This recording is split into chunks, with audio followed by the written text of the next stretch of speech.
ETFs, Exchange Trade Funds. Quem já ouviu falar dessa classe de ativo, quem começou a investir agora, provavelmente já deve ter se deparado com esse nome. Não é nada complexo. Exchange Trade Funds nada mais é do que um fundo de índice. Para entender então o que é um índice, precisamos estudar alguns exemplos, né? Vou dar um exemplo aqui bem prático que eu aprendi no canal Me Poupa, inclusive da Nath. Dados devidos créditos, vamos ao exemplo, né? Digamos que eu tenho uma playlist no Spotify de rock. Lá está dizendo que é as 50 músicas de rock mais tocadas no Brasil. Não quer dizer que essas 50 músicas que estão lá são as melhores músicas de rock que tem lá, mas que são as que estão sendo mais tocadas naquele momento ali. Então, em vez de eu, por exemplo, escolher lá dedo a dedo, né, cada música no Spotify, eu posso simplesmente colocar para tocar uma playlist dessa que já está montada ali, né, um índice de rock. Como, por exemplo, eu gosto de rock, pode ser sertanejo, funk, qualquer coisa, tá? Só dando um exemplo aqui. Como eu gosto de rock, por exemplo, eu posso colocar lá para tocar, provavelmente eu vou gostar da maioria das músicas que estão tocando lá, né? Já que eu gosto desse estilo. Então, um índice nada mais é do que tenta acompanhar ali alguma coisa, né? Trazendo para o mercado financeiro, temos, por exemplo, o índice Bovespa. O índice Bovespa nada mais é do que um índice que acompanha ali a média do mercado de ações brasileiro, né? Então, ele tem na sua composição ali as empresas brasileiras, não todas, algumas empresas brasileiras, e dependendo do desempenho dessas empresas, o índice cai ou sobe, né?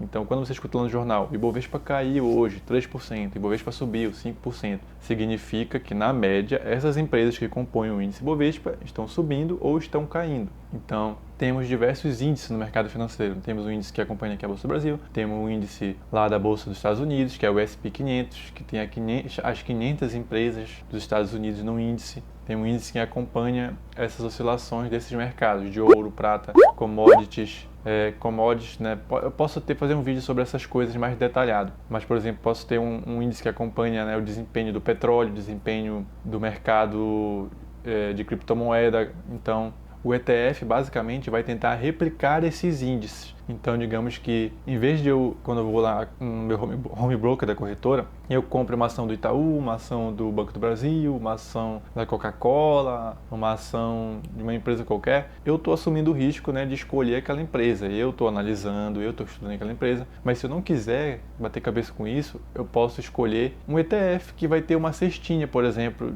das empresas lá. E então, em vez de eu ficar batendo cabeça escolhendo a empresa, eu posso escolher um ETF, dentro desse ETF vai ter diversas empresas. Então, o meu risco vai ser ou setorial, digamos que esse ETF só invista em bancos. Eu vou depender de como o ramo bancário vai funcionar daqui adiante. Assim, se eu investir no ETF que invista em petróleo, ele vai acompanhar o petróleo. Se o mercado de petróleo for bem, o ETF vai bem. Se for mal, também vai mal. Então, por exemplo, digamos que eu escolha ali empresas de petróleo. Eu escolhi uma empresa achando que o mercado vai bem. O mercado pode ir bem, mas essa empresa específica pode não ir por algum motivo, né? Então, eu fiquei de fora. Pensei que eu ia acompanhar a subida do mercado, mas não fui porque fiz uma escolha errada, dentre as diversas empresas que tinha naquele ramo. Mas se eu comprei o ETF que acompanha isso, ele tem várias empresas dentro. Então eu não vou ter feito uma escolha errada, porque o setor foi bem, e apesar de ter uma ou duas empresas ali que não foram, não importa, porque o setor como todo foi bem. Então o ETF acompanha esse índice dos setores. Então ele tem ali a maioria das empresas, né, que estão dentro desse índice. Então, claro que se a maioria foi bem, o ETF vai bem. Então eu consigo diluir esse risco. Temos o ETF, né, do Ibovespa, que é o BOVA11, temos o ETF do S&P 500, que é o IVVB11. Eu posso investir diretamente nesses ETFs lá nos Estados Unidos, se eu quiser, né? Mas isso aí dá um tema para outro vídeo, eu vou estar fazendo aqui futuramente. Galera, se você está gostando desse vídeo, já vai deixando o like aí embaixo, se inscreve no canal, compartilha esse vídeo com quem tem dúvidas sobre o mercado financeiro, quer aprender a investir. Você está ajudando muito esse canal. Comenta aqui embaixo, nunca deixe de comentar suas dúvidas, suas sugestões, suas críticas. Eu vou estar lendo todos os comentários aqui e estar melhorando o conteúdo, produzindo mais conteúdo para resolver as dúvidas de vocês. Então, por favor, compartilha aí, curte, se inscreve no canal e vamos pro vídeo. Galera, então qual a diferença entre ETF e fundo de investimento? Parece a mesma coisa, né? Mas não é. Geralmente um fundo de investimento, ele tem uma gestão ativa ou passiva. Uma gestão ativa significa que tem um trabalho de um gestor ali, que ele tenta bater algum índice, por exemplo. Digamos que o fundo de investimento diz que tenta bater o Ibovespa. Então, se o Ibovespa subiu 5%, esse fundo vai bater o Ibovespa e vai render 10%. Não que ele vai conseguir, ele vai tentar sempre bater acima do Ibovespa. É o que ele coloca lá como requisito. Só um exemplo, tá? Então,